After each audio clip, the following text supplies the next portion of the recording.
وعلیکم السلام ورحمۃ اللہ وبرکاتہ، اللہ رب العالمین خیر و عافیت میں رکھے۔ سوال یہ تھا کہ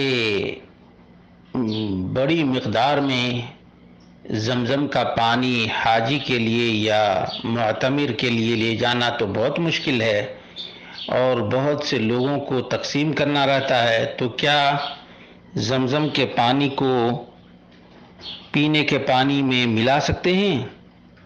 اس کا جواب یہ ہے کہ یہ بالکل جائز اور درست ہے، یہ بالکل جائز اور درست ہے، لیکن جو زمزم کے فوائد ہیں جتنی مقدار رہے گی اتنی ہی فائدے حاصل ہوں گے۔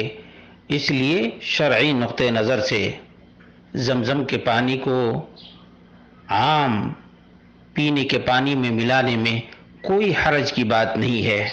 اس قسم کی واقعاتاً بہت دفعہ ضرورت پڑتی ہے، خاص طور سے جب ملنے والے بکثیر ہوں اور زمزم کا پانی تھوڑا ہو۔